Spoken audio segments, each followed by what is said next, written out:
7 macam perkara yang merusak akidah dan keimanan, merusak amal perbuatan yang sudah kita kerjakan, merusak sendi-sendi kehidupan sosial, pendek kata merusak segala hal di dalam kehidupan kita. Jauhilah olehmu 7 macam perkara yang merusak. Yang pertama, asyirku billah, menyekutukan Allah subhanahu wa ta'ala. Agama dimulai dari keyakinan, maka kehancuran agama selalu dimulai dari kehancuran keyakinan, iman atau akidah yang dimiliki oleh seseorang. Dan untuk menghancurkan nilai-nilai iman yang kita miliki ini, orang rasanya tidak akan menghantam kita dengan peluru kendali. Orang tidak akan mengirimkan nuklir ke sini. Orang tidak juga akan mengirimkan satuan militernya ke sini. Untuk menghancurkan nilai-nilai iman, dibanjiri kita dengan paham-paham yang merusak dan mendangkalkan akidah. Baik ia bernama materialisme, baik ia bernama sekularisme, baik ia bernama banjirnya maksiat dan munkarat, baik ia bernama banjirnya peradaban dan kebudayaan yang menghancurkan moral daripada anak-anak kita, sedikit demi sedikit melenturkan dan melunturkan nilai-nilai keimanan kita, untuk kemudian pada waktunya nilai iman itu akan bertukar dan berganti menjadi nilai syirik kepada Allah subhanahu wa ta'ala. Atau pada sisi lain, menjadikan yang selain Allah sebagai tujuan akhir daripada kehidupan kita. Sedangkan kita sama-sama maklum bahwa di dalam pandangan agama Islam, dosa yang tidak berampun, dosa yang terbesar, termasuk dalam kategori bapak moyangnya dosa, tidak lain adalah syirik, yakni menyekutukan Allah subhanahu wa ta'ala. Pola penghancuran iman ini memang berstrategi. Ditawarkan kita kepada paham materialisme, paham kebendaan, di mana otak menempati urutan sebagai ranking pertama, Tuhan jatuh pada urutan kedua. Lalu menyusul kepada paham sekularisme, Allah dipisahkan dari seluruh kegiatan hidup ini, untuk pada gilirannya menjadikan yang selain Allah sebagai tujuan akhir daripada seluruh kegiatan hidup kita. Oleh karenanya, kewajiban menjaga nilai-nilai iman ini merupakan kewajiban yang mulia tetapi berat. Tidak hanya untuk kita, tetapi juga bagaimana mewariskannya kepada anak-anak kita, generasi yang akan datang. Orang-orang tua bijaksana yang diceritakan di dalam Al-Quran, kalau sudah berpikir tentang anak-anaknya, pertanyaan yang paling mereka risaukan ialah, ma ta'buduna min ba'di. Anakku, kalau pada satu saat aku, ayahmu sudah tidak ada lagi di dunia ini, meninggalkan kamu semua, ma ta'buduna min ba'di, apa yang akan kamu sembah nak? Jikalau sekarang ayahmu masih mau ke masjid, masih mau melakukan rukuk dan sujud, masih beribadah menyembah Allah subhanahu wa ta'ala, kalau orang tuamu sudah tidak ada, ma ta'buduna min ba'di, masihkah engkau mau datang ke masjid? Masihkah engkau mau rukuk dan sujud? Masihkah engkau mau menyembah Allah subhanahu wa ta'ala? Pertanyaan ini yang dipikirkan oleh Nabi Yakub kepada putra-putranya. Pertanyaan ini yang diteruskan oleh Nabi Ibrahim kepada anak-anaknya. Pertanyaan ini yang diwariskan oleh generasi ulama'us salafus saleh kepada para generasi berikutnya. Bagaimana kita generasi sekarang? Kita orang-orang tua sekarang bukan berfikir ma ta'buduna min ba'di, malah yang kita fikirkan ma ta'kuluna min ba'di. Kalau bapak tidak ada nanti kamu makan apa nak? Perkara kamu nyembah apa urusan nomor 18. Yang penting kamu nanti hidup bisa makan, nak. Maka kita sibuk mewariskan harta kepada anak-anak kita. Kita sibuk mewariskan kebun dan tanah kepada anak-anak kita. Kita sibuk mewariskan pabrik kepada anak-anak kita, sementara kita lupa mewariskan intan yang paling mahal, mewariskan mutiara yang paling berharga, yaitu nilai iman kepada Allah Subhanahu wa ta'ala. Alangkah baiknya apabila warisan harta, warisan tanah dan kebun, warisan rumah dan pabrik didasari lebih dahulu dengan mewariskan nilai iman kepada Allah Subhanahu wa ta'ala. Sebagai orang-orang tua, kita boleh bersedih kalau anak kita tidak mengerti komputer. Kita boleh bersedih kalau anak kita tidak mengerti matematika. Kita boleh bersedih kalau anak kita tidak mengerti bahasa Inggris. Tapi sewajarnya lebih bersedihlah kita orang tua jikalau mempunyai anak yang tidak kenal Allah sebagai Tuhannya, yang kemudian tidak mau rukuk dan sujud kepada Allah Tuhannya. Itulah kemalangan yang paling malang bila kita meninggalkan generasi yang tidak bertauhid kepada Allah Subhanahu wa ta'ala. Betapapun anak kita tidak ngerti komputer, saudara, paling-paling kerugiannya cuma kerugian dunia. Masuk dia ke alam barzakh, munkar nakir tidak akan sempat tanya kau belajar komputer apa tidak. Kumpul dia di padang mahsyar, malaikat juga tidak akan tanya matematikamu nilainya berapa. Yang ditanya kau kenal Allah, kau rukuk dan sujud kepadanya, kau pernah datang ke masjid. Oleh karena itu sekali lagi, menjaga nilai iman tidak hanya untuk kita, tetapi juga mewariskannya kepada anak-anak kita, generasi yang akan datang. Sungguh kemalangan yang paling besar apabila kita meninggalkan anak-anak kita. Mereka kita tinggalkan lemah ekonominya, itu tidak baik. Mereka kita tinggalkan lemah otaknya, itu pun akan membuat mereka tertinggal oleh yang lain. Tapi yang paling celaka, jikalau kita tinggalkan mereka dalam kondisi lemah imannya, rapuh akidahnya, tidak baik dan tidak betul keyakinan hidupnya. Oleh karena itu Nabi berpesan, jauhilah 7 perkara yang merusak. Yang pertama, syirik kepada Allah Subhanahu wa ta'ala. Menyekutukan Allah baik dalam ucapan, dalam keyakinan ataupun dalam perbuatan. Ini perkara pertama yang termasuk 7 perusak besar di dalam kehidupan. Kalau sudah jatuh kita ke lembah syirik, bagaimanapun banyak kebaikan yang kita kerjakan, berjiwa sosial, bertangan pemurah, gemar menolong orang lain, kalau memang dasarnya syirik, maka seluruh kebaikan kita akan hancur, tidak akan ada nilainya dalam pandangan Allah Subhanahu wa ta'ala. Dalam pandangan manusia mungkin kita dicatat sebagai orang sosial, gemar menolong orang lain, tidak berpangku tangan melihat orang yang mendapat kesulitan. Tapi oleh karena dasarnya syirik, dasarnya tidak mentauhidkan Allah, maka seluruh nilai kebaikan yang kita kerjakan tidak akan ada nilainya dalam pandangan Allah Subhanahu wa ta'ala. Maka jagalah iman kita, jangan sampai dihinggapi penyakit syirik yang bagaimana kecilnya sekalipun. Sekali lagi, baik syirik dalam bentuk ucapan, syirik dalam bentuk keyakinan, sampai kepada syirik dalam bentuk perbuatan, kita berhindar kepada sifat-sifat yang sedemikian itu. Karena apa? Dalam satu ayat Quran Allah Subhanahu wa ta'ala menjelaskan, innallaha la yaghfiru ayyushraka bih wa yaghfiru ma duna dzalika liman yasha. Allah tidak akan memberi ampun kepada orang-orang yang menyekutukannya, tapi Allah masih mau memberikan ampun kepada dosa-dosa yang selain itu bagi orang-orang yang dikehendakinya. Dosa selain syirik, apabila kita bertaubat, Allah masih mau mengampuni.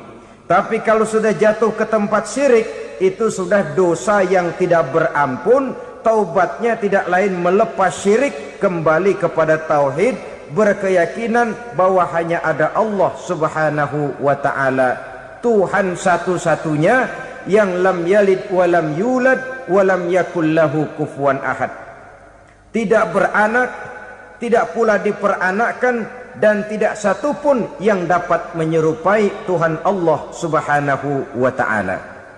Saudara-saudara kaum muslimin rahimakumullah, bahwa kita di zaman sekarang memang tidak menyembah berhala, ya. Bahwa kita tidak berterang-terangan mengatakan Tuhan lebih dari satu, memang. Bahwa kita tidak berkeyakinan Tuhan itu punya anak atau diperanakkan, tentu.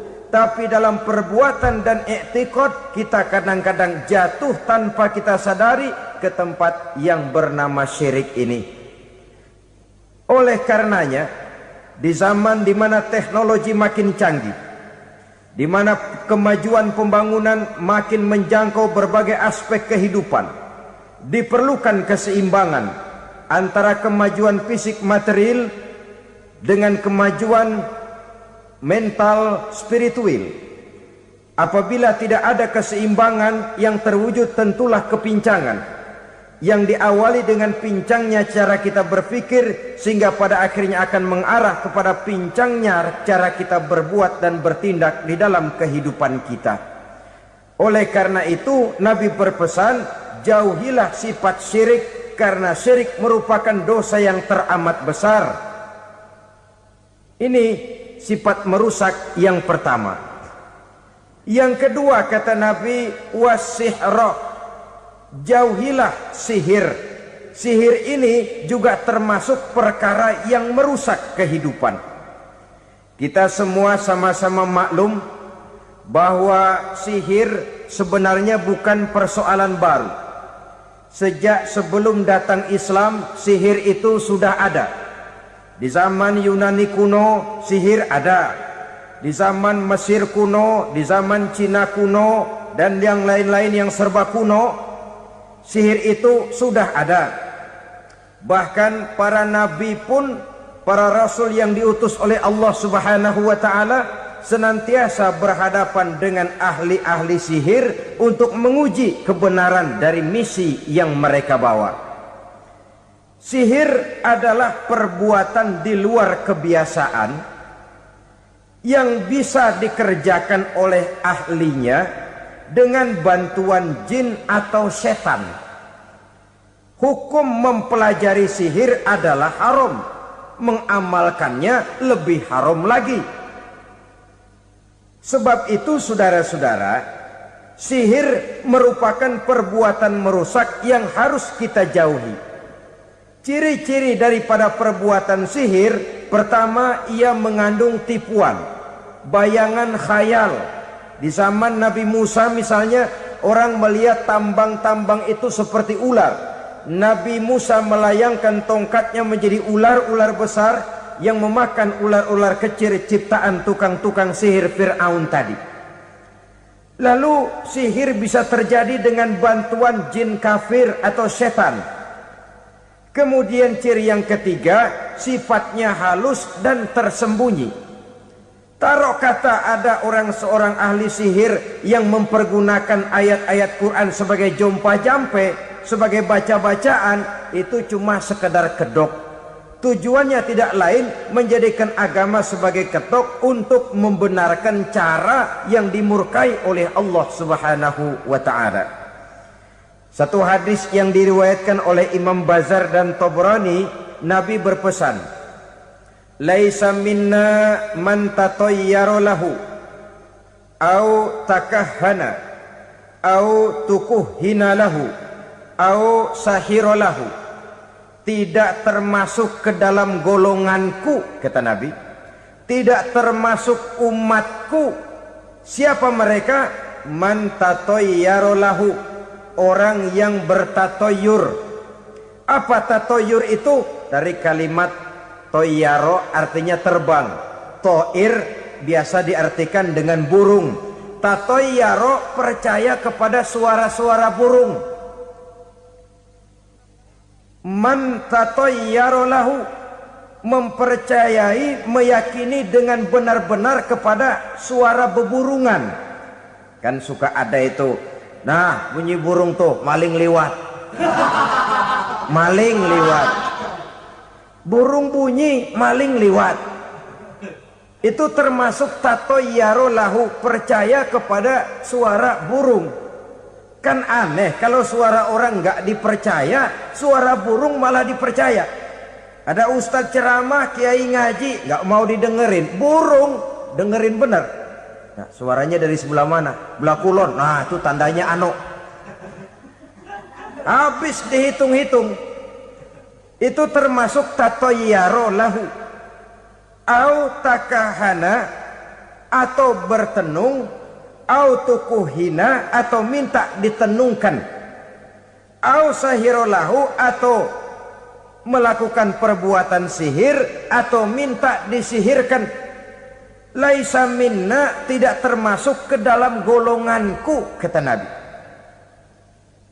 Sehingga dengan demikian saudara-saudara, menghadapi sihir dengan sihir sekalipun termasuk perbuatan yang tidak diajarkan oleh agama. Kita kan mempelajari sihir untuk jaga diri, tidak apa-apa. Yang dilarang mengamalkannya, dilarang juga mempelajarinya. Sebab orang kalau sudah mengetahui, biasanya lalu terangsang untuk mencoba. Kalau percobaannya berhasil, biasanya terangsang untuk coba lagi dan coba lagi. Pada akhirnya ketagihan, lalu beralih menjadi profesi, apalagi itu nanti bisa mendatangkan hasil uang. Saudara-saudara kaum muslimin rahimakumullah, kita manusia makhluk nyata, kita hidup di alam nyata, terikat oleh sunnatullah, causality. Oleh karenanya bagi kita keyakinan yang penuh, keikhlasan di dalam bertuhankan Allah, penyerahan diri sepenuhnya hanya kepadanya, itu sudah merupakan obat penangkal yang sangat ampuh agar kita tidak terkena penyakit-penyakit yang dibuat oleh setan dan para pembantunya. Sehingga beberapa ayat Quran mengajarkan, misalnya a'udzu bikalimatillahi tammati min syarri ma khalaq, atau bismillazi la yadurru ma'asmihi syai'un fil ardi wala fis sama, dengan menyebut nama Allah yang tidak bisa mendatangkan bahaya sedikit pun, dari baik yang datang dari langit maupun yang datang dari bumi. Jiwa yang kosong dari keyakinan yang penuh kepada Allah, jiwa yang penuh was-was dan ragu-ragu, itu yang mudah terserang oleh penyakit-penyakit yang dikerjakan oleh para tukang-tukang sihir, yaitu oleh setan dan seluruh para pembantunya. Kemudian hadis kedua yang diriwayatkan oleh Imam Ibnu Hibban, Nabi bersabda, la yadkhulul jannata mudminu khamrin wala mu'minu bisihrin wala qati'u rahmin. Tidak masuk surga. Ini Nabi yang bilang, tidak masuk surga. Siapa itu? Pertama, mudminu khamrin, orang yang berkekalan dalam mabuk. Selalu mudminun itu sudah menjadi perbuatan rutinnya, tidak kapok-kapoknya, teler seumur hidup. Mudminu khamrin, tidak masuk surga orang yang selalu bermabuk-mabukan. Yang kedua, wala mu'minu bisihrin, orang mukmin tapi main sihir. Ini juga oleh Nabi diperingatkan, tidak akan masuk surga orang mukmin tapi suka main sihir. Wala qati'u rahmin, dan tidak juga orang yang memutuskan silaturahmi. Tiga macam manusia yang diperingatkan Nabi tidak akan masuk surga: orang yang selalu mabuk, orang mukmin yang main sihir, dan orang yang memutuskan silaturahmi. Saudara-saudara kaum muslimin rahimakumullah. Lalu orang berkata, kenapa dilarang kita bersihir? Padahal Rasul sendiri kan punya mukjizat. Nah, kita memang harus membedakan antara mukjizat dengan sihir. Dalam kehidupan agama kita kenal ada yang namanya mukjizat, Ada yang namanya karomah atau keramat biasa diucapkan. Ada yang namanya maunah. Ada yang namanya irhas. Ada juga yang namanya sihir. Kesemuanya ini berbeda, saudara-saudara. Yang dinamakan mukjizat itu khusus untuk para rasul saja. Satu kejadian luar biasa yang terjadi dilakukan oleh Rasul atas izin dari Allah Subhanahu wa ta'ala. Perbedaannya dengan sihir jelas. Sihir dari setan, mukjizat dari Allah. Sihir bisa dipelajari, mukjizat tidak.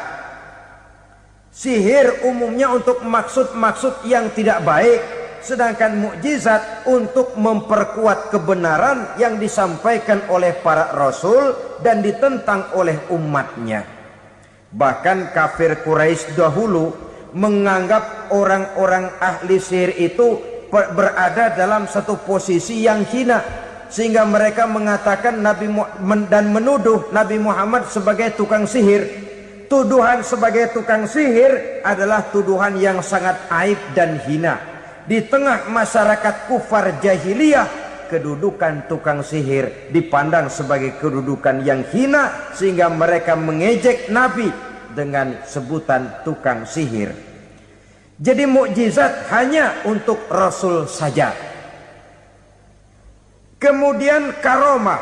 Karomah ini asal kata dari karoma, kehormatan, kemuliaan yang diberikan Allah kepada hamba-hambanya yang rajin mendekatkan diri kepadanya. Oleh karena ketekunannya melaksanakan ibadah, Allah memberikan keistimewaan kepada orang itu, yang dengan keistimewaannya dia bisa mengerjakan yang tidak bisa dikerjakan oleh orang lain. Karomah hanya bisa dicapai dengan prestasi ibadah. Kalau sihir mau ibadah apa enggak, asal dia belajar, bersatu dan berteman dengan setan, memenuhi persyaratan-persyaratan setan, biasanya lalu bisa. Sedangkan karomah tidak mungkin terwujud tanpa orang mendekatkan diri sedekat-dekatnya kepada Allah Subhanahu wa ta'ala. Maka kita lihat biasanya orang-orang yang punya ilmu sihir, mukanya rata-rata nggak enak dilihat. Kumuh, jauh dari air wudhu, jauh dari sujud kepada Allah, malah berteman dengan setan, menjadi pelayan-pelayannya setan. Saudara-saudara, adapun maunah, keistimewaan yang diberikan Allah kepada hamba-hambanya yang belum sampai kepada tingkat wali, tapi orang itu lebih banyak kebaikannya daripada kesalahannya. Umpamanya, saudara jalan bertiga di pinggir jalan, saudara ada pada posisi di tengah, lalu bertiga ini ketabrak mobil. Menurut perhitungan saudara mati lebih dahulu, tapi terjadi hal yang aneh, dua teman saudara mati, saudara malah cuma luka dan lecet sedikit saja. Apa itu? Kalau kita lebih banyak kebaikannya daripada kesalahannya, itu yang dinamakan maunah, pertolongan yang diberikan Allah kepada hamba-hambanya yang lebih banyak kebaikannya daripada kesalahannya. Sedangkan yang dinamakan irhas, kejadian luar biasa pada diri seseorang pada waktu dia masih kecil, yang menunjukkan tanda-tanda keistimewaannya. Itu umumnya pada para nabi pada usia kecilnya sudah ada irhas, tanda-tanda istimewa. Jelas baik mukjizat, karomah, maunah maupun irhas berbeda dengan sihir. Sihir ini jelas saja merupakan bantuan dan persekutuan antara manusia dengan setan. Padahal setan, kata Allah dalam Al-Quran, innahu lakum aduwwum mubin, sesungguhnya setan bagi kamu adalah musuh yang sangat jelas. Saudara-saudara kaum muslimin rahimakumullah, di zaman sekarang dalam menghadapi beban kehidupan yang makin pelik, menghadapi stres yang tidak kunjung selesai, menghadapi persoalan-persoalan yang teramat berat, orang sering mencari jalan keluar kepada hal-hal yang menurut pendapatnya bisa meringankan beban moralnya itu. Pergilah dia mencari sesuatu yang dapat meringankan bebannya. Dan tidak jarang yang jatuh ke pangkuan tukang-tukang tenung, ke pangkuan tukang-tukang sihir, yang mereka itu oleh Quran dijelaskan kadzabal munajjimun walau sodaku. Tukang-tukang tenung, tukang-tukang sihir, mereka itu bohong walaupun benar. Maksudnya bohong walaupun benar artinya kalau yang mereka kerjakan benar itu sih kebenaran. Benar dengan kebenaran itu lain. Kebenaran, kebetulan bisa, tapi tidak untuk selalu. Apalagi kalau itu sudah membahayakan kehidupan orang lain. Jadi oleh karena itu Nabi berpesan jauhilah daripada sihir. Kalau sudah jauhilah dari sihir artinya ya jauhilah daripada mempelajarinya, jauhilah daripada bergaul dengan orang-orang yang ahli di bidang itu, karena dari pergaulan segalanya bisa menular. Baiklah saudara, ini yang kedua. Yang ketiga pesan Nabi, wa qatlan nafsil lati harramallahu illa bil haq.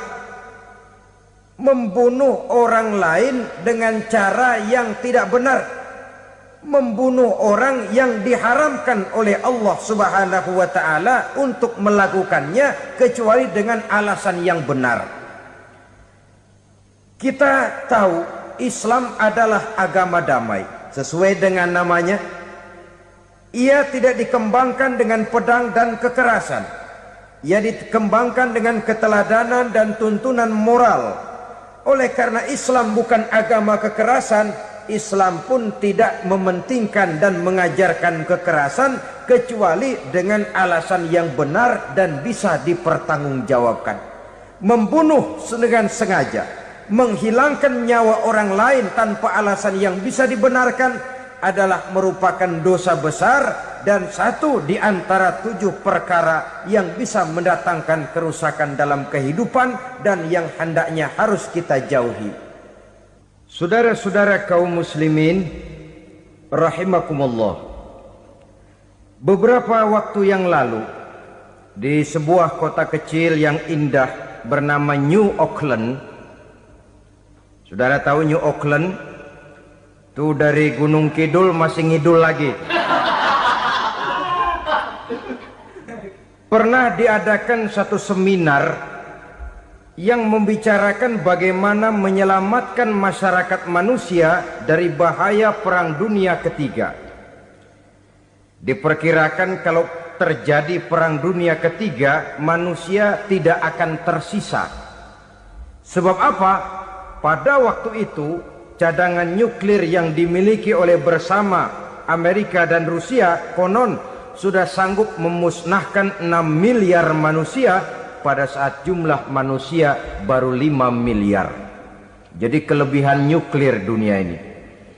Kalau terjadi Perang Dunia Ketiga, sulit manusia untuk tersisa. Maka dibahaslah di dalam seminar itu, wah, supaya tidak terjadi Perang Dunia Ketiga, maka perlombaan membuat senjata-senjata canggih, alat-alat pembunuh modern harus segera dibatasi. Dibahas, tidak mungkin kita membatasi perlombaan membuat senjata. Kenapa? Makin maju ilmu dan teknologi, makin canggih senjata yang ditemukan. Atom sudah meningkat menjadi nuklir, nuklir sudah meningkat menjadi neutron, dan kita tahu bom yang bernama neutron ini bom yang cukup membunuh tanpa perlu merusak. Artinya kalau dia diledakkan di kota kita ini, bangunan utuh, jembatan tidak ambruk, rumah-rumah tetap berdiri, tapi semua yang bernama hidup mati. Itu katanya lebih sopan dari bom atom. Sebab kalau si atom ini sudah membunuh, merusak pula. Neutron cukup membunuh saja tanpa perlu merusak.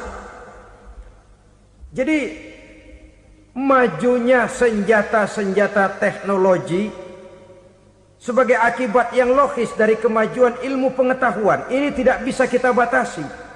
Dan memang sebenarnya yang bahaya bukan senjatanya, tapi manusia yang mengendalikan senjata itu. Mereka kembali kepada prinsip the man behind the gun. Bukan senjatanya yang bahaya, tapi manusia yang mengendalikan senjata itu yang bahaya. Walaupun senjatanya modern, katakanlah model M16 umpamanya, kalau yang mengendalikannya orang beriman, insya Allah aman. Tapi biar megang cuma senapan angin, kalau yang megang orang brutal, ngeri kita deket-deket. Apalagi kalau memang bukan ahlinya menggunakan senjata, bisa ngeker kaki kena jidat.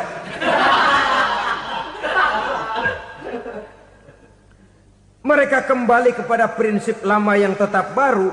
Bukan senjatanya yang harus dibatasi, manusia yang mengendalikan senjata itu yang perlu dibicarakan. Nah, kalau begitu, agar manusia tidak mempergunakan senjata sewenang-wenang, apa yang harus kita lakukan?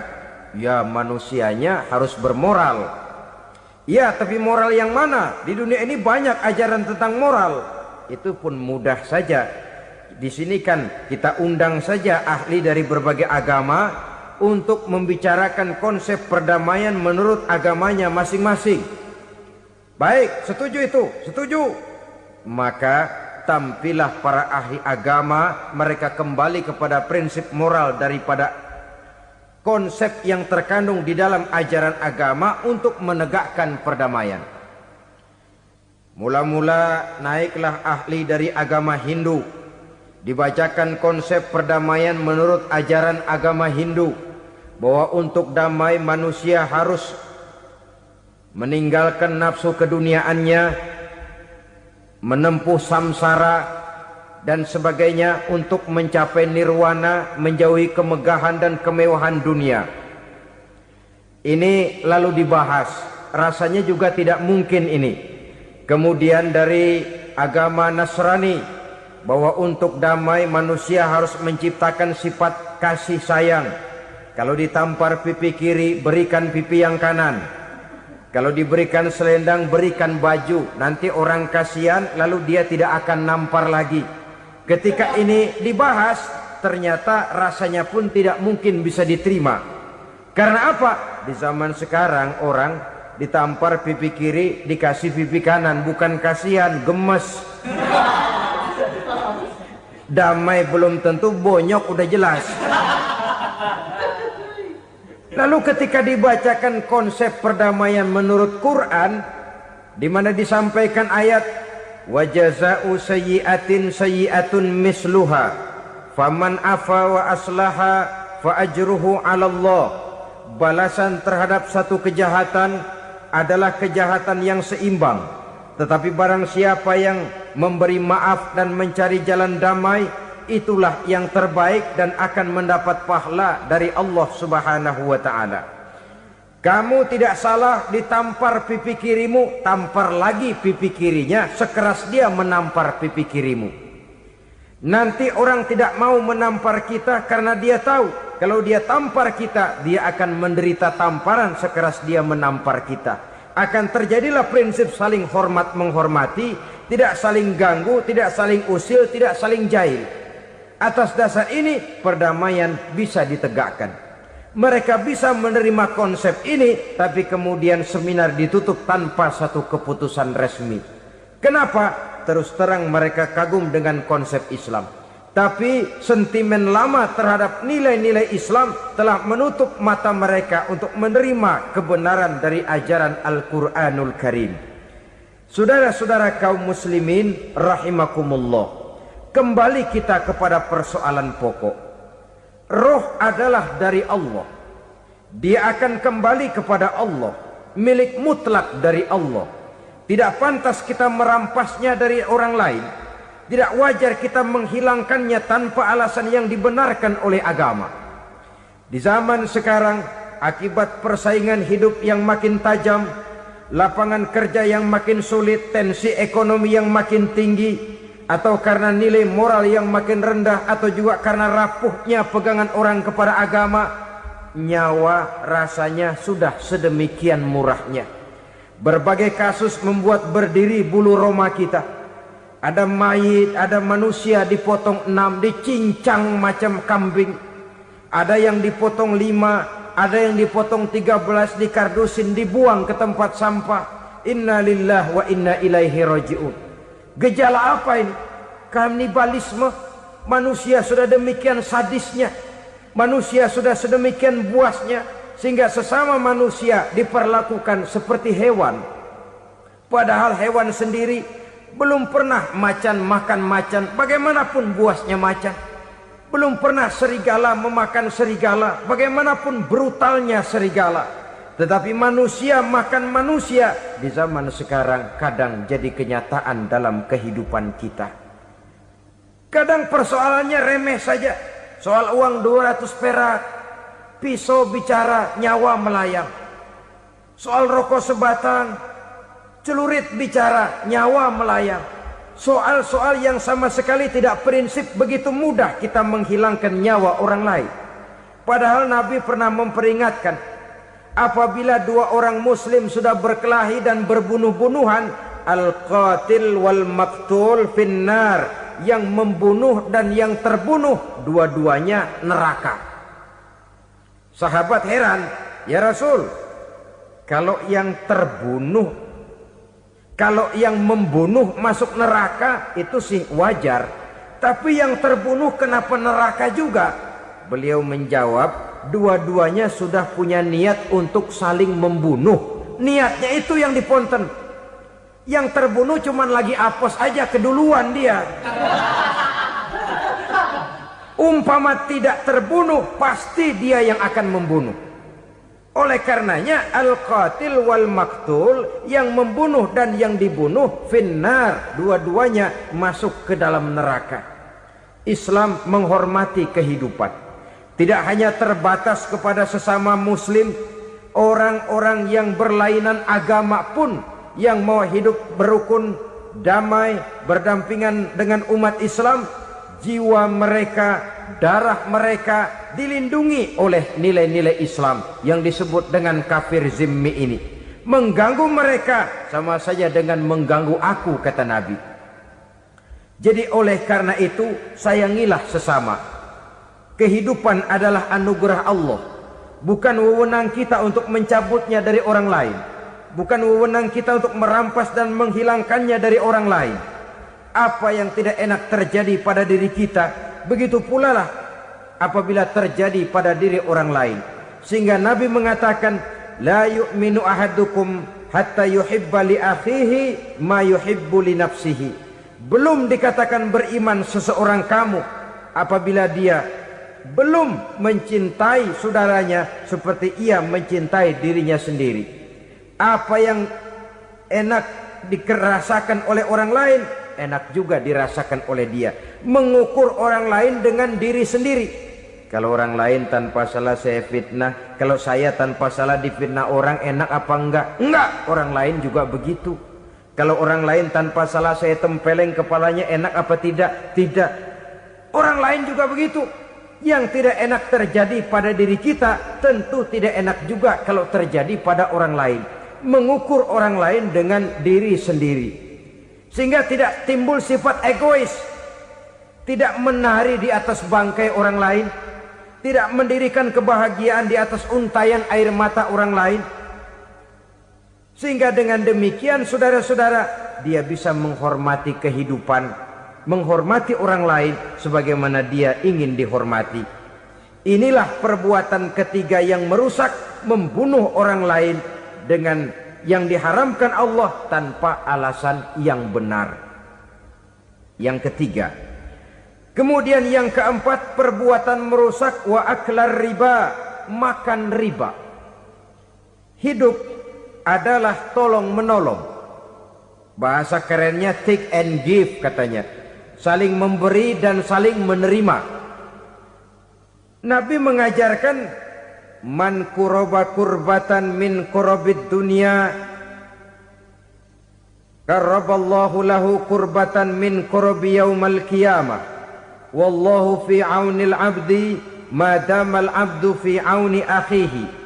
Siapa yang meringankan beban dari beban-beban yang dirita seseorang di dalam kehidupan dunia, Allah akan meringankan bebannya daripada beban-beban yang harus dipikulnya di hari kiamat nanti. Wallahu fi aunil abdi madamal abdu fi auni akhihi. Allah senantiasa akan menolong seorang hamba selama hamba itu masih mau menolong saudaranya. Allah selalu akan menolong seorang hamba selama hamba itu masih mau menolong saudaranya. Apabila kita sudah berpangku tangan terhadap kesulitan orang lain, biasanya pun pada saat kita mendapat kesulitan, kita akan sulit juga memperoleh pertolongan. Nah, riba alias renten, kedoknya adalah menolong orang, tapi sama juga bulu buntutnya dilepas, palanya dicekek. Menolong orang pada akhirnya menjadi beban bagi seseorang. Dan memang mencari orang-orang yang berada dalam posisi kesulitan. Biasanya di daerah-daerah di mana musim paceklik jadi lapangan kerja sulit, sedangkan urusan perut tidak bisa ditunda, akhirnya orang terjebak ke dalam rentenir, ke dalam riba, ke dalam renten, bunga berbunga, sehingga satu saat jumlah bunganya bisa lebih besar dari jumlah pinjaman pokoknya. Kemudian kalau juga ternyata tidak bisa dibayar, rumah jadi taruhan. Memang rumah satu-satunya, begitu rumah ditarik mulain camping. Bukankah pada akhirnya akan mewariskan kesengsaraan? Oleh karena itu, kepada kita berusahalah jangan berhubungan dengan rentenir, jangan makan renten dan riba. Kepada mereka yang melaksanakan riba, walaupun mendatangkan keuntungan materi, tapi percayalah harta yang didapat dengan jalan riba tidak akan membawa keberkahan. Manakala tidak membawa keberkahan, dia tidak akan mendatangkan ketenangan di dalam kehidupan kita. Oleh karenanya, memakan harta riba termasuk perbuatan yang merusak sendi-sendi kehidupan sosial, merusak kehidupan orang lain, merusak kehidupan masyarakat, tetangga, pergaulan dan sebagainya. Yang kelima, wa akla malil yatim, memakan harta anak yatim dengan cara yang zalim. Nih, memang lezat. Anak yatim itu nggak tahu urusan apa-apa. Kita diamanahkan untuk mengurusinya. Kadang-kadang dibentuklah panitia penyantunan yatim piatu. Yatimnya mah tetap kelaparan, panitianya yang pada gendut.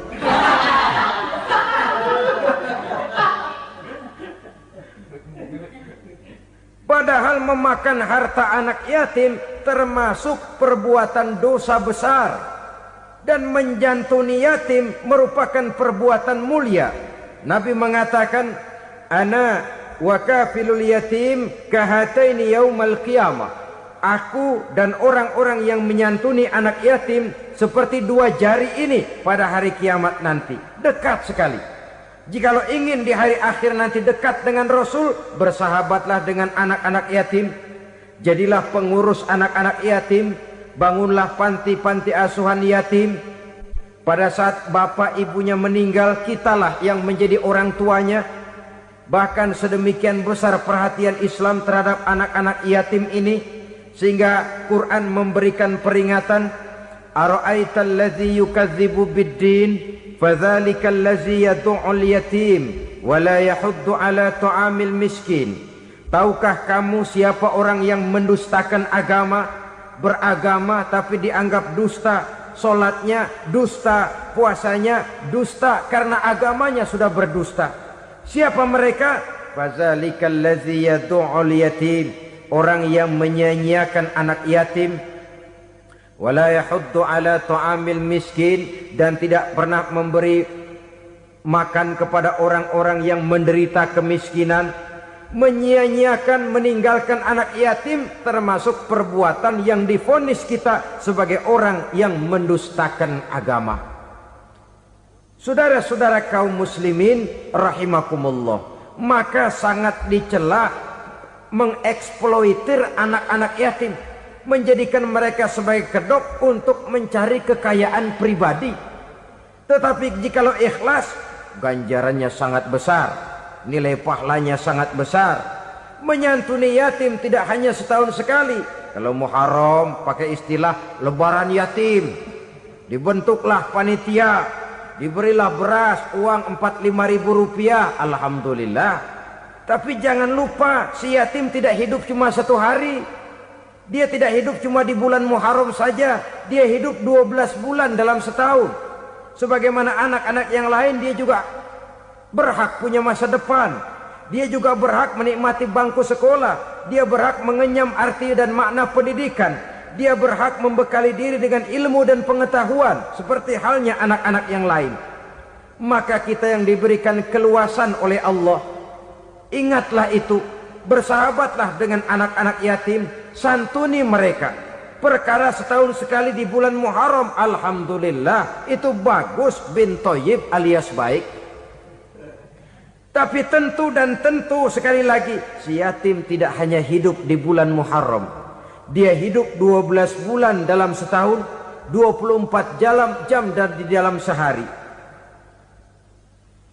Oleh karenanya, menyia-nyiakan mereka pada saat posisi kita memang mampu akan memojokkan kita dalam satu posisi di mana kita dianggap sebagai orang yang mendustakan agama, memakan harta anak yatim dengan cara yang zolim.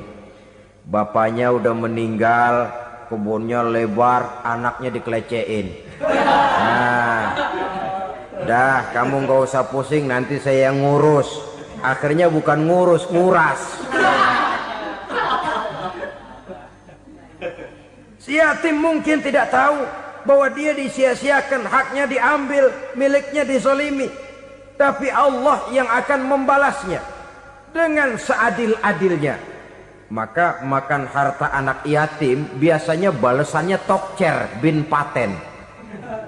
Nggak banyak selang tempo itu, nggak percaya cobain dah. Nyobain aja kan nggak bayar, umpama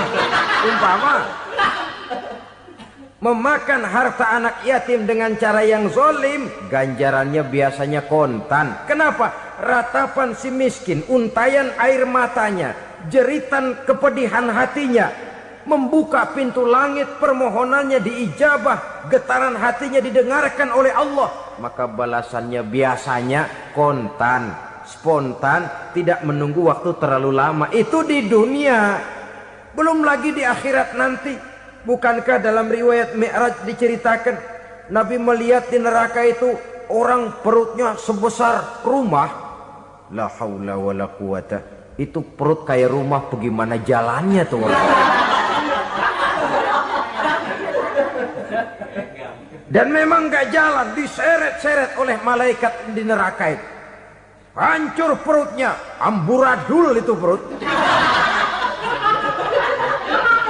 Berantakan isinya, dibulatkan lagi, diseret lagi, hancur lagi, dibulatkan lagi. Sampai Nabi tanya, orang itu begitu berat siksanya kenapa ya Jibril? Itu Muhammad, waktu di dunia dulu rakus banget makan harta anak yatim. Begitu vonisnya, begitu menyedihkan nasibnya di akhirat. Tapi di dunia pun ketidakberkahan itu sudah membayangi kehidupannya. Oleh karena itu, kepada saudara-saudara yang mendapat titipan anak yatim, berbahagialah, karena semulia-mulia rumah adalah rumah yang di dalamnya ada anak yatim yang disantuni. Sehina-hina rumah adalah rumah di mana di dalamnya ada anak yatim yang disia-siakan. Begitu kata Nabi kita. Rumah yang paling mulia dalam pandangan Allah, rumah yang di dalamnya ada anak yatim yang disantuni. Rumah yang paling hina dalam pandangan Allah, rumah yang di dalamnya ada anak yatim yang nasibnya disia-siakan. Berbahagialah saudara apabila menjadi penyantun anak-anak yatim, pelindung mereka, sehingga mereka mempunyai masa depan sebagaimana anak-anak lainnya. Rasulullah sendiri sedemikian peka terhadap keadaan anak-anak yatim karena beliau sendiri memang mengalami umur 6 bulan dalam kandungan ibu, beliau sudah ditinggalkan oleh ayahnya. Pada saat berusia 6 tahun ibu sudah meninggal. Yatim piatu dalam usia di mana beliau sedang perlu belas kasih seorang ibu dan pengertian seorang bapa. Kepekaan itu lalu timbul, bahkan kemudian sampai kepada beliau berkata, aku dan orang yang menyantuni anak yatim seperti jari tengah dan jari telunjuk di hari akhirat nanti. Sedemikian dekatnya. Baiklah ya, jadi yang kelima, memakan harta anak yatim. Jauhi karena ini perbuatan yang merusak. Yang keenam, watawalli yaumaz zahfi, melarikan diri pada hari pertempuran.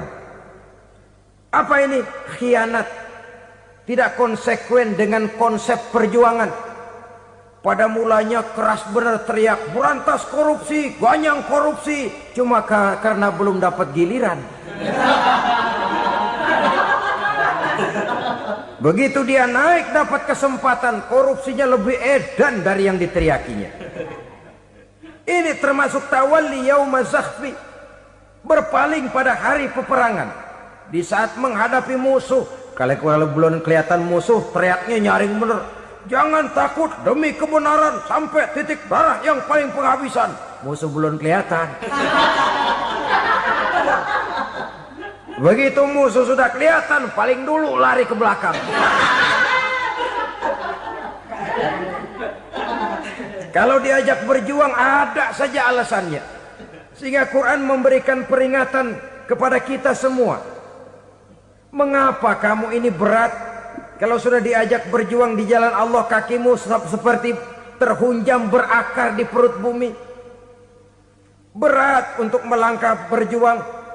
Lari dari pertempuran tidak konsekuen dengan konsepsi perjuangan. Mau enaknya saja. Dalam kondisi yang sulit lalu berpangku tangan. Ini termasuk ciri munafik yang di dalam Al-Quran disindir dengan bahasa kullama adha'a lahum masyaufi wa iza azlama alaihim qamu. Waktu terang mereka jalan, giliran gelap mereka mandek. Artinya, maksudnya kalau giliran ada untungnya aja rame-rame teriak Islam. Tapi begitu diminta berjuang, dituntut berkorban, rame-rame mundur. Waktu dilihat di Islam ada untungnya, rame-rame teriak Islam. Pak, saya Islam banget, Pak. KTP saya Islam, Pak. Pokoknya Islam banget dah. Tapi ketika diminta berjuang, dituntut sedikit berkorban, rame-rame mengundurkan diri. Tahun 65 PKI berontak. Waduh, waktu itu jadi orang Islam untung itu. Nggak dikejar-kejar, aman. Masjid rame, mobil-mobil mewah parkir di depan musola dan masjid. Kenapa? Waktu itu asal udah ke masjid aman. Islam selamat, untung. Tapi begitu keadaan aman, yang parkir di musola sepeda butut melulu.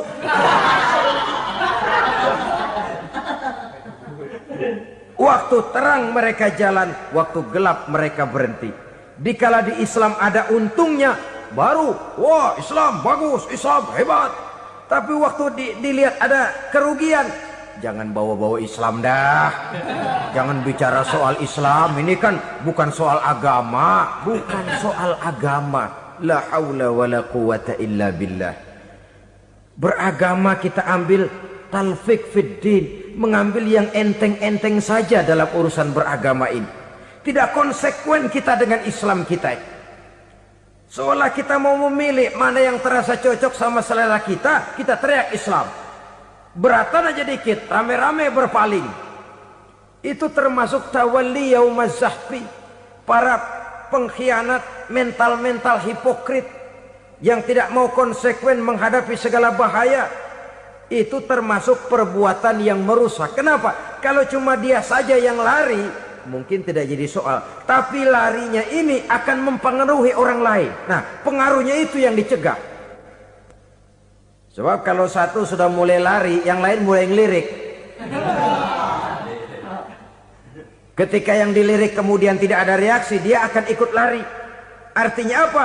Seorang muslim harus konsekuen dengan konsep perjuangannya, dengan keyakinan keagamaannya, dan tidak memilih yang enak-enak saja di dalam kehidupan beragama. Lari dari pertempuran, bermental khianat, mengkhianati agama, merupakan satu di antara sifat yang merusak. Terakhir saudara, wa qazfal muhsanatil ghafilatil mu'minat, menuduh perempuan baik-baik yang tidak tahu menau tentang tuduhan yang dituduhkan kepadanya, menuduh perempuan mukmin yang baik-baik yang tidak tahu menau tentang tuduhan yang dilakukan kepadanya. Fitnah lebih bahaya daripada pembunuhan. Orang yang tidak salah bisa hancur namanya, orang yang berniat baik bisa ambruk perjuangannya oleh karena fitnah. Sehingga dikatakan al-fitnatu asyaddu minal qatli. Fitnah lebih bahaya daripada pembunuhan. Maka memfitnah ini termasuk satu dosa di antara 7 hal merusak yang harus kita jauhi semampu kita, semampu-mampunya. Mengupayakan sebisa-bisanya jangan sampai terjebak ke dalam hal yang demikian. Nah, saudara-saudara, inilah saja pertemuan kali ini. Mudah-mudahan ada manfaatnya. Semoga Allah memberikan kekuatan zahir dan batin kepada kita untuk bisa menjauhi 7 perkara yang merusak ini.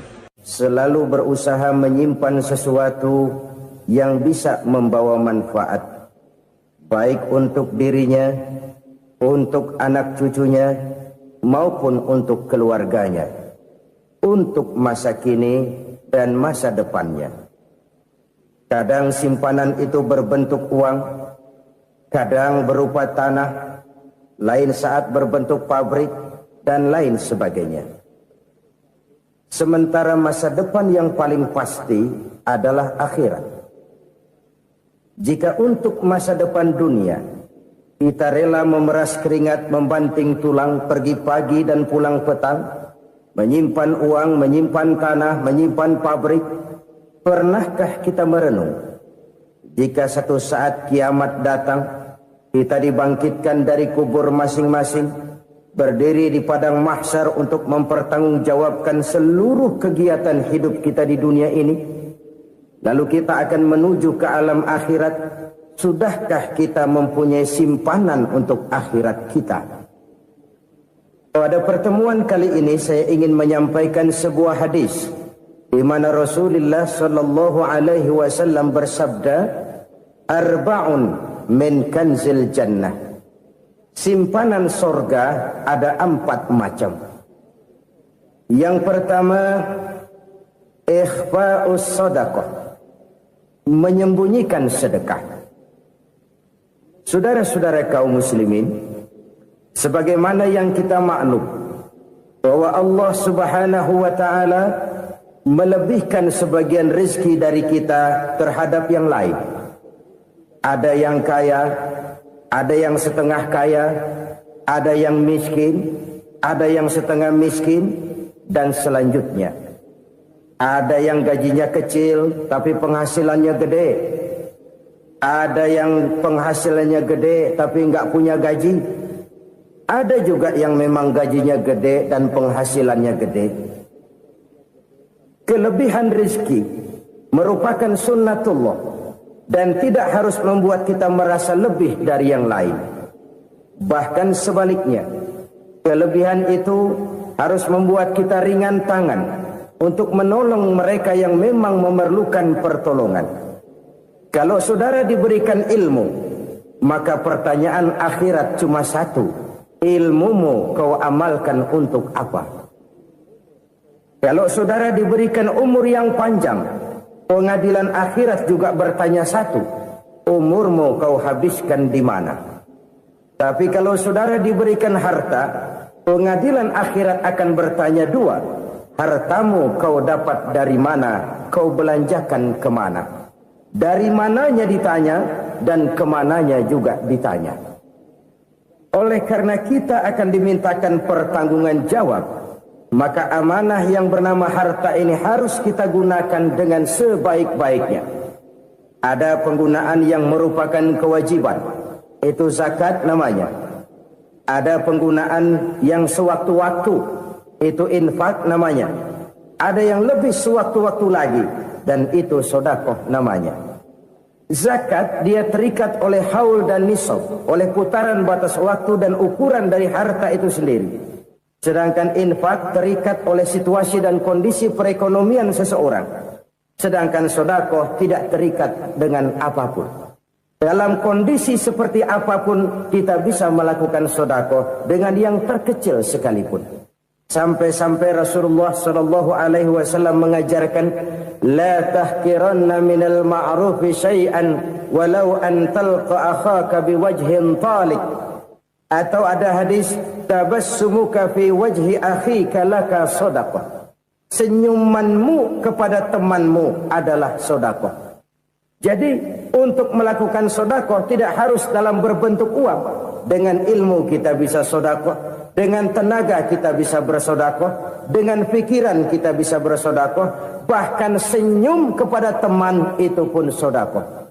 Jadi kalau sedekah dengan uang memang belum punya uang, nyengir aja banyakin.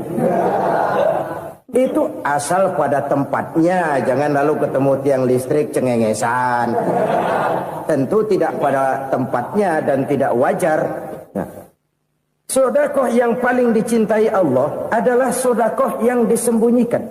Artinya jauh dari sifat riya. Kan kadang-kadang ada orang sedekah itu disebutkan namanya. Apa tidak bagus? Kalau memang niatnya ikhlas, ya bagus-bagus saja. Untuk memberikan sugesti kepada yang lain. Di Fulan bin Fulan nyumbang sekian, diumumkan. Boleh kalau niatnya untuk memberikan rangsangan kepada yang lain supaya dia menyumbang lebih besar dari orang tadi. Tapi kalau itu mendatangkan riya, maka sedekah yang paling dicintai Allah adalah sedekah yang disembunyikan. Tangan kiri saja tidak tahu apa yang diberikan oleh tangan kanan. Sedekah yang dilakukan dengan ikhlas akan merupakan perbendaharaan surga. Tersembunyi dari pandangan orang lain, tidak seorang pun tahu. Karena memang sikap yang baik adalah melupakan kebaikan dan mengingat kesalahan. Itu salah satu ciri orang bahagia. Orang yang selalu mengingat kesalahannya dan berusaha melupakan segala kebaikannya. Kalau dia akan berada kebaikan, dia tidak bisa ikut, dia merasa rugi karena dia merasa belum pernah berbuat baik. Tapi kalau akan melakukan kesalahan baru, dia ingat kesalahan yang sudah-sudah, sehingga terhalang baginya untuk melakukan satu kesalahan baru. Demikianlah saudara-saudara, bahwa Allah melebihkan rezeki sebagian kita dari yang lain, agar terjadi tolong-menolong dalam kehidupan ini. Jadi kesenjangan yang nature, kesenjangan yang alami, itu sunnatullah. Ada yang kaya, ada yang miskin, ada yang kelas menengah. Nah, kenapa lalu sekarang kita berusaha mengentaskan kemiskinan? Oleh karena adanya kesenjangan struktural. Kalau yang kaya bisa semakin kaya, kenapa yang miskin tidak bisa naik jadi ikut sedikit kaya? Sebab pada dasarnya Islam adalah agama yang sejak turunnya sudah berupaya memerangi kemiskinan. Bahkan dikatakan kemiskinan itu mendekatkan kepada kekufuran. Orang kalau miskin udah dekat banget sama kafir. Gampang menjadi kafir. Berapa banyak saudara-saudara kita yang oleh karena soal perut, oleh karena soal materi, terpaksa meninggalkan dan menanggalkan akidahnya. Menjual petunjuk yang diberikan Allah dengan kesenangan dunia yang cuma sebentar ini. Na'udzubillah, thumma na'udzubillah. Jadi makin kita sembunyikan satu sedekah, semakin banyak perbendaharaan kita di surga. Sedekah yang paling dicintai Allah adalah sedekah yang disembunyikan. Malahan ada seorang sufi, dia punya kebiasaan kalau pergi sholat Jumat dia bawa uang, itu uang dia taruh di bawah tikar masjid. Dia niat sedekah kepada siapa saja yang nemuin itu duit. Maksudnya apa? Supaya yang nemuin nggak tahu siapa yang punya duit. Demikian dia saking ingin menyembunyikan sedekahnya. Karena sifat ria itu bisa memakan amal kita sendiri. Ria itu termasuk menyebut-nyebut kebaikan kita. Orang yang suka nepuk dada, sedikit-sedikit ngitungnya kalau nggak gua. Oh, kalau nggak gua tuh yang belah situ, kalau nggak gua. Iya, kalau nggak lu kenapa emang? Orang yang suka menepuk jasa. Biasanya memang begitu, saudara-saudara. Kalau perang lagi berkecamuk, orang nggak sempat ngaku jadi pahlawan. Tapi begitu perang selesai, yang kagak kenal bedil ngaku pahlawan, Mas. Itu sesuatu yang biasa. Oleh karenanya, orang-orang yang ikhlas dalam bersedekah, disembunyikannya sedekah itu, Allah cinta betul. Malahan ada hadis memberikan jaminan, inna shadaqatal mar'il muslimi tazidu fil umri wa tadfa'u mitatas su'i. Sesungguhnya sedekahnya seorang mukmin tazidu fil umri, bisa menambah umur panjang.